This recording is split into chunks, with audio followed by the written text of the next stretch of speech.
Yo, what's up, family? Before we start the video, please leave a like, subscribe, and share to any and everyone that you can. Just rooting out there a little bit more. With that being said, let's get right into the video. The Minnesota Timberwolves beat the Utah Jazz 138-113 last night, and rookie Rob Dillingham showed his offensive potential, and I wanted to take a look. So let's get into the film. Alright, how y'all doing? I hope y'all doing good. If you're new here, welcome. If you're not, make sure you take your shoes off before you come in the house. And Rob Dillingham in this game had 19 points and added 8 assists, and he is just such an efficient player this early in his career. And the thing about rookie point guards is that I never judge rookie point guards. I take so much time to evaluate rookie point guards because the normal thing for them is they're going to shoot not efficiently, and they're going to probably turn the ball over a lot. And with a guard with the size of Rob Dillingham, a guy that's going to struggle defensively, and it's just going to be tougher for him. But Rob Dillingham is so efficient. Overall in this season, he's averaging 6 points, 2 assists. He hasn't played a lot this season, but he's shooting 51% from the field and 50% from three. He's only played 23 games out of the 48 games that the T-Wolves have played, and he averages 11 minutes per in the games that he's played. He is a really valuable piece. Now, they traded with a 2031 unprotected pick, which is always can be dangerous because you never know what can happen that far down the line, to get Rob Dillingham from the San Antonio Spurs, who had the 8th overall pick. But I think this team needed juice. This team needs playmaking. I feel like Anthony Edwards is still a guy that's growing in that regard. And as teams start to double team Anthony Edwards, right?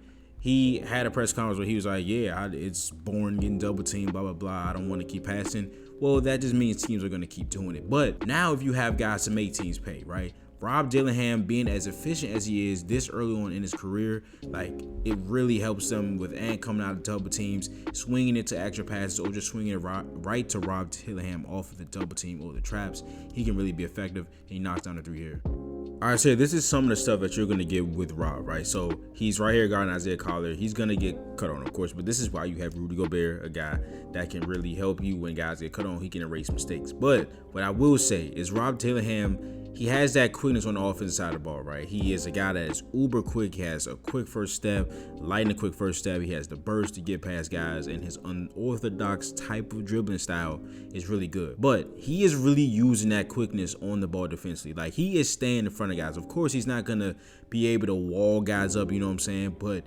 he has done a very impressive job staying with guys on the perimeter. And of course, going against a bigger, is that Eubanks? Yeah, going against a bigger Drew Eubanks. He stays in front of Drew Eubanks the entire time. Of course, he's going to get walked back because Drew Eubanks is much taller and much stronger.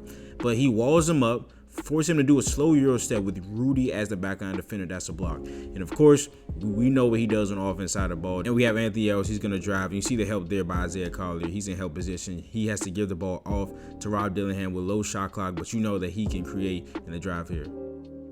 And again, I talk about the T-Wolves just needing juice, especially at the guard position. Mike Conley has been a steady veteran for so many years. He's starting to slow down a little bit, and they don't have anybody. Like, they have Dante DiVincenzo, but Dante DiVincenzo has been hurt. But they don't have a shot creator outside of Anthony Edwards like Rob Dillingham. Like, Julius, I'm not disrespecting Julius Randle. I believe that he is a better shot creator than Rob at this time. But, like, a guard that can do stuff like this, that can shoot efficiently, drive, and unassisted baskets. Like, he doesn't need anybody to pass on the ball. Here in transition, got the in and out on Isaiah Collier right there, gets past him, and the switch of the hands, and then one layup. He also had 8 assists in this game, and in this game, I was really impressed by him just making the easy reads, making the easy passes. He was just setting guys up. A lot of them were just him passing the ball and getting guys the right spot, and they just shot the ball right.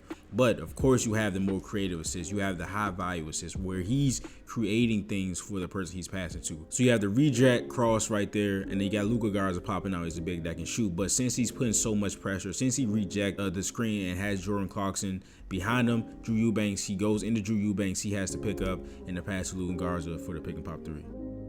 And then here, again, in the pick and roll, again, he's shooting 50% from three this season on 42 attempts.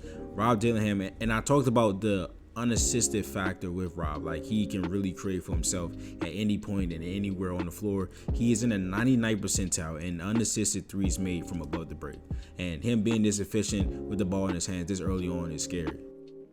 And again, playing off of Anthony Edwards right there, we got Jordan Clarkson on him. They're going to send, even as soon as you shift over, Rob Dillingham has the creativity and the quickness to catch the ball on the go, get downhill, cross, snatch back mid-range over the defense. All right, so we're going to have a step-up screen by Rudy Gobert. A step-up screen is a ball screen facing the opposite baseline. And what this does, and the angle at which the screen is set, it's just easier for the ball handler to get downhill at this big. And it makes it tougher for this on-ball guard to recover. And Rob is really nice at setting up guys to get hit by the screen. You'll see that in a later clip. But he does in and out right there. And he gets to the right side of this screen. And I don't know what Jordan Clarkson is doing.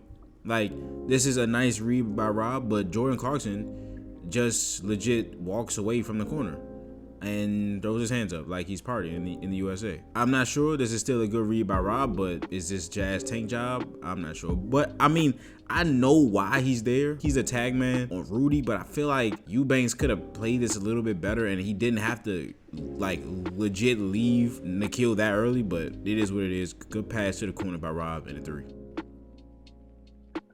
And this is what I was talking about with setting guys up to get hit by a screen. So here, he's going to do an in and out cross, act like he's going this way. Then he's going to spin right there.